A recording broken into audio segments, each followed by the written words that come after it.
اچھا ہم ایک اور لفظ اسی فلسفی میں استعمال کرتے جب ہم اخلاق کو پڑھتے، علم الاخلاق، جی وہ کیا چیز ہے؟ یہ تو آپ دونوں نے اخلاق کی تعریف بتائی ہے نا. جی، علم الاخلاق کا جو موضوع ہے ظاہر ہے وہ میں اخلاق موضوع سے پہلے تھوڑی ڈیفینیشن چاہوں گا جی خود ٹھیک، علم الاخلاق کیا ہے.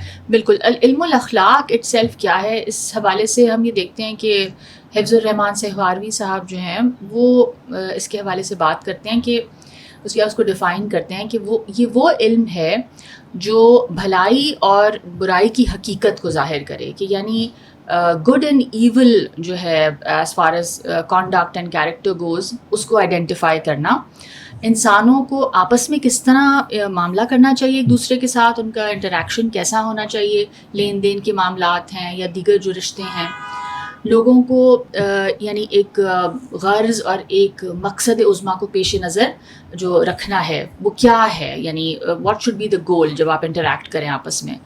تو جو علم ان تمام تفصیلات کو واضح کر دے اور مفید باتوں کو اپنے اعمال میں ہم کس طرح لائیں، اس کے لیے جو علم جو دلیل راہ بنے، جو ہمیں گائیڈ کرے، وہ علم الاخلاق کہلائے گا. صحیح. یعنی اگر ہم کسی فزکس کے استاد سے پوچھے فزکس علم الفزکس کیا ہے، علم جی الطبیعیات، تو وہ اس کی ایک Exactly. تعریف بتائے گا، تو اس سے سمجھ میں آئے گا اس علم میں کن چیزوں پہ بحث ہوتی ہے. جی ٹھیک ہے. بالکل بالکل. یا ہم کوئی اور بھی شعبہ علم طب کا کوئی ڈاکٹر سے ہم پوچھے کہ جی علم الطب کیا، تو اسی طرح علم الاخلاق یہ ہے، یعنی جس کے بالکل اندر